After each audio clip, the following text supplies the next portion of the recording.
안녕하세요. 10월 28일로 시작되는 10월의 마지막 주입니다. 금주의 새해경제 이슈 말씀드리겠습니다.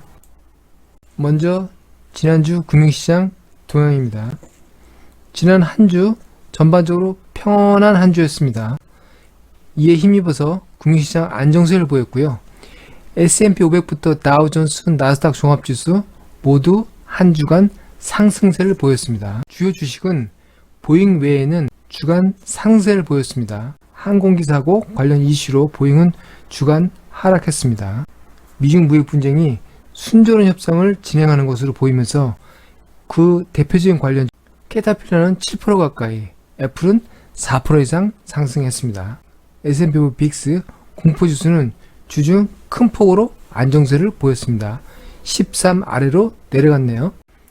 유럽시장, 중국시장, 코스피까지 주중 상세를 보였습니다. 미국 달러 지수는 주중 강세를 보였고요. 대표적인 안전자산 엔화 소폭 약세, 파운드화는 브렉시트 영향으로 소폭 약세를 보였습니다. 위안화는 달러 대비 강세를 보였고요. 유로화 약세를 보였습니다. 대표적인 미 국채금리 10년물과 2년물 차이 0.18%로 금리 차이가 벌어졌습니다. 장기금리가 단기금리보다 확실히 높은 위치가 굳혀지면서 이른바 일드커브 금리 구조는 우상향하는 정상 곡선을 위치를 확고히 했습니다. WTIU, 브렌트유 주중 큰 폭으로 상승했습니다. 보유 재고 하락과 미중 무역 협상의 스몰딜 체결 기대감으로 글로벌 경기 둔화에 대한 우려가 약화됐기 때문입니다. 금도 1% 가까이 상승했고요. 글로벌 산업 생산 동향을 대표하는 닥터 코퍼 구리도 2% 가까이 큰 폭으로 상승했습니다. 지난주 금융가격 동향이었습니다. 다음 주 가장 주목받는 이슈는 미국 연방준비은행과 일본의 중앙은행인 BOJ의 통화정책회의입니다.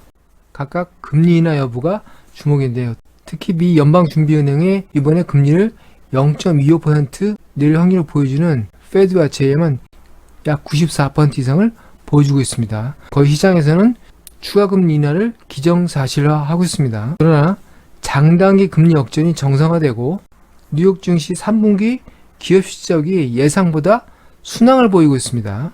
선전하고 있고요. 역사상 최저 실업률을 보이고 있는 점, 지난 금일 실업수당 청구 건수도 급락하는 등 금리 인하에 발목을 잡을 요인들도 만만치 않습니다.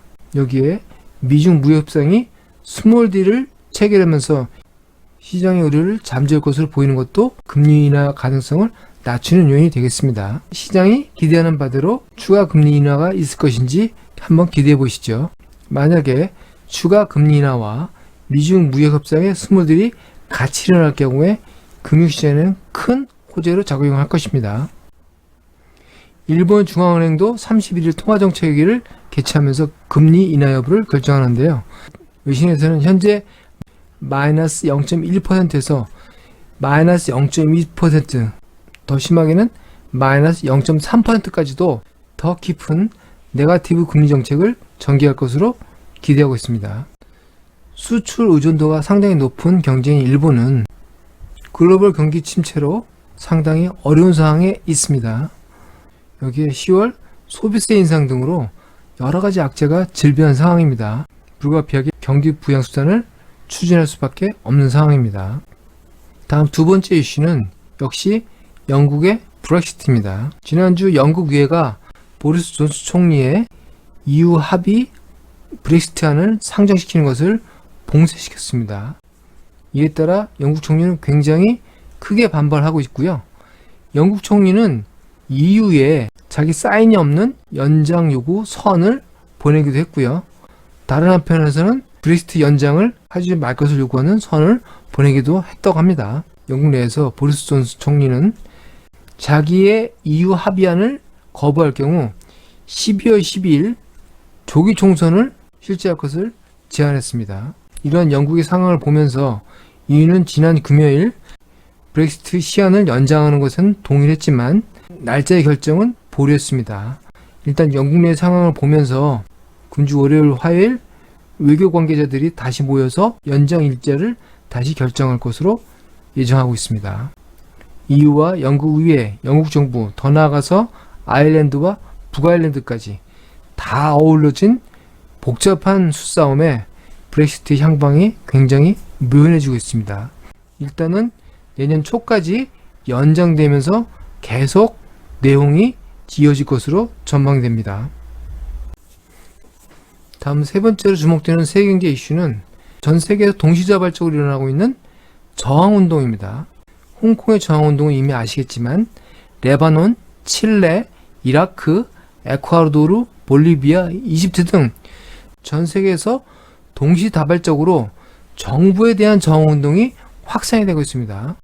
경제 전문가들은 이런 동시다발적인 저항운동이 금년의 글로벌 경기의 둔화 이후에 내년에 그 둔화 속도를 더 악화시킬 것을 우려하고 있습니다. 이 저항운동의 효과는 정부가 이 저항운동을 무마하기 위해서 재정 지출을 확대하고 부채가 급속도로 증가하면서 국제 채권이나 신용상품에 투자하는 투자자들이 불안을 증가시킵니다. 이런 금융시장에서 이탈을 하면서 이들 국가의 정부채에 대한 신용도 떨어지고 여러가지 문제를 발생시킬 수 있다는 것이죠. 국제시장과 신용시장의 동요는 다른 형태의 금융 경색을 가져와서 여러가지 글로벌 경기에 악영향을 미칠 수 있다는 전망입니다.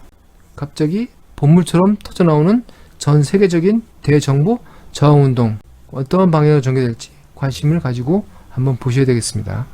마지막 이슈는 미중 무역협상의 스몰딜이 진행 중이라는 내용입니다. 지난주 금요일 미국 무역대표부와 중국 상무부가 고위급 전화회담 후에 스몰딜 합의의 최종 단계에 근접했다고 발표하고 있습니다. 이 협상 문안 조정을 위해서 차관급 협상이 다음 주도 계속 이어질 것이고요.